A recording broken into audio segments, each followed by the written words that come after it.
Vamos a ver ahora los medidores de temperatura y vamos a iniciar diciendo qué es temperatura. Bien, a través de la temperatura pues podemos determinar lo frío o caliente que está un objeto. De alguna manera podemos decir que la temperatura es una forma de medir el calor. A manera de ejemplo, ahí en la diapositiva aparece el punto de congelación del mercurio, ¿sí?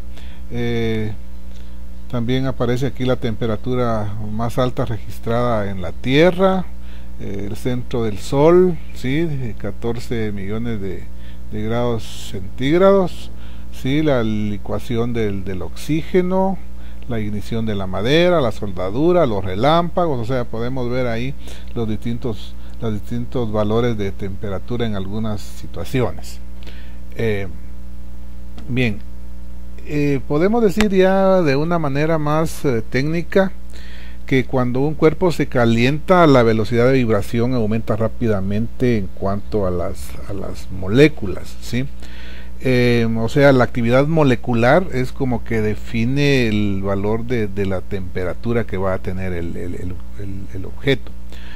O sea, un instrumento mide la temperatura debido a que es sensible a alguno de los cambios físicos producidos por el incremento de esa actividad molecular, como dijéramos la variación de las dimensiones, la resistencia eléctrica, ¿sí? El aumento de la presión, etcétera. Recuerden ustedes de que vimos que el termómetro o los medidores de temperatura hay algunos que son instrumentos inferenciales, ¿sí? O sea, se aprovechan de otra variable para detectar el valor de la temperatura. Muy bien. Aquí en esta gráfica podemos ver la forma como varía, ¿sí? La temperatura dependiendo de la altura en la atmósfera, ¿sí? O sea, vean ustedes ese comportamiento. Vemos de que partimos acá de la superficie de la Tierra a una temperatura aprox de unos 25 grados centígrados, y conforme vamos aumentando en el espacio, vean ustedes cómo va disminuyendo hasta más o menos los 10 kilómetros de altitud, que tiene menos 50 grados centígrados, ¿sí? Y así va variando. Ahora, ¿por qué varía así la temperatura? Eso es porque la composición de los gases en la atmósfera y otros factores son los que influyen, a manera de ejemplo. Bueno, la temperatura, ¿cómo varía en relación a la profundidad del mar? ¿Sí? Bueno, estamos suponiendo aquí que tenemos en esta parte de acá, ¿sí? La superficie, esta parte de acá, la superficie del mar, y vean ustedes el comportamiento ahí de la curva. Esa se llama termoclina, esa curva. Conforme vamos descendiendo en la profundidad del mar, ¿sí? Vean, a 4500 tenemos más o menos 4 grados de temperatura. Esa es esa manera de información. Y por supuesto, cómo varía la temperatura con la profundidad de la Tierra, ¿sí? Vean ustedes ahí que partimos de la superficie de la Tierra en esta parte de acá, ¿sí? Esta es la superficie terrestre, y conforme nosotros nos vamos adentrando acá, ¿sí?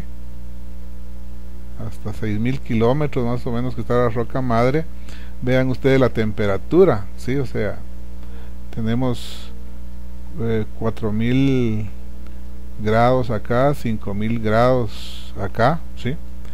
de temperatura, o sea, son temperaturas enormes. Luego, las escalas de temperatura. Existen varias escalas de temperatura. Como lo vamos a ver más adelante, las escalas de temperatura se basan en 3 puntos específicos, ¿sí? de una materia. Existen varias escalas de temperatura, ¿sí? Una que fue la de este señor Gabriel Daniel Fahrenheit, que fue la que dio la escala Fahrenheit. el señor Anders Celsius, que es la escala Celsius o centígrado, ¿sí? Y este señor William Thomson, ¿sí?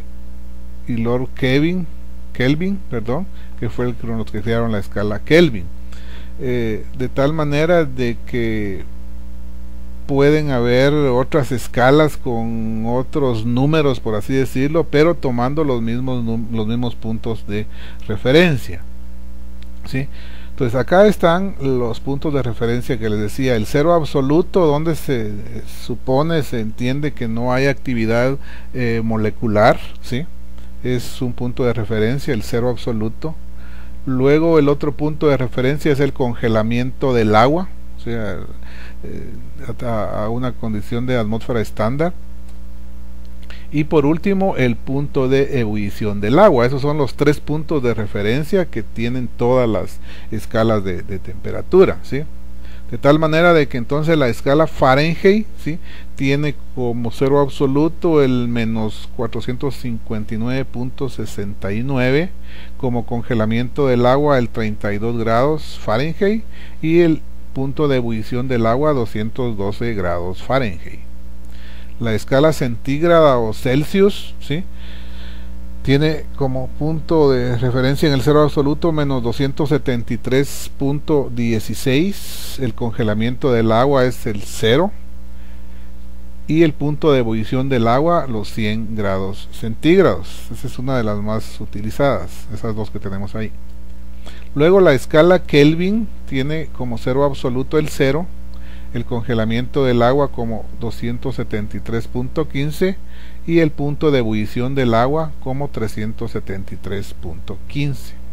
Y finalmente la escala Rankine, ¿sí?, que tiene como cero absoluto el 0, como valor de congelamiento del agua el 491.69 y la ebullición del agua pues 671.69.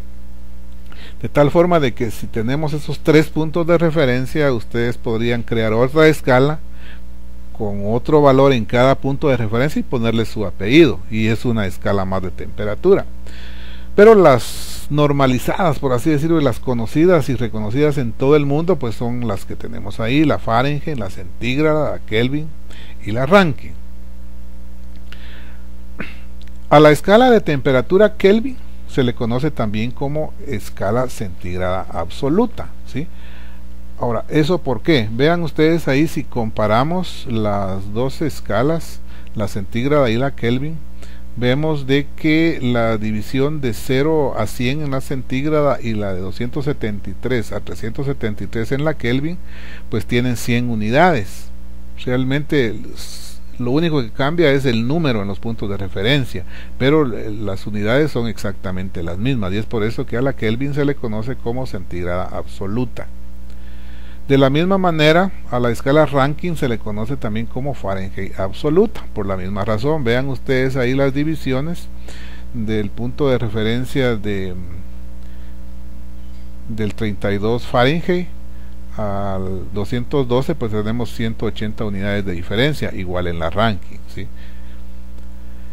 Ahora, conversión de escalas. Dentro de ellas pues podemos convertirlas. Ahí están esas ecuaciones con la cual podemos convertirlas. Vean ustedes, grados Kelvin va a ser igual a grados centígrados más 273.16, y grados centígrados pues grados Kelvin menos 273.16. grados centígrados a Fahrenheit, ¿sí?, tenemos estas expresiones de acá, y grados Rankine a Fahrenheit, pues estas expresiones que tenemos acá. Los principios de medición de temperatura.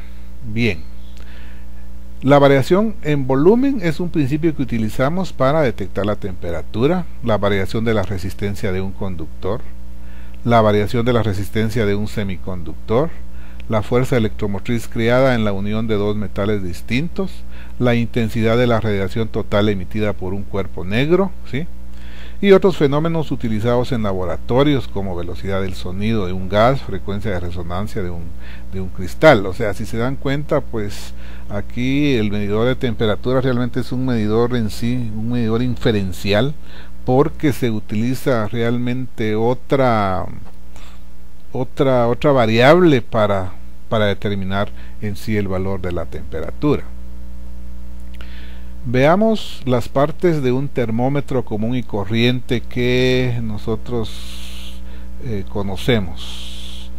Por ejemplo, el que se utiliza en medicina, los médicos. La parte inferior acá es el bulbo, ¿sí?, que es en donde está prácticamente depositado el líquido, que generalmente es mercurio o un alcohol. Todo esto es un líquido, ¿sí?, todo esto que tenemos acá. Luego este es el mercurio. Luego se tiene una escala, ¿sí?, que es, llamémosla, que es la escala principal, en donde está indicado el número del valor de temperatura. Una escala auxiliar, ¿sí?, que tiene unas divisiones más pequeñas de temperatura, ¿sí? Luego se tiene un vacío acá en esta parte de acá, y al aumentar acá la temperatura, lo que se tiene es que se dilata el mercurio que tenemos acá internamente, y entonces directamente acá pues yo veo el valor de la temperatura que me está midiendo.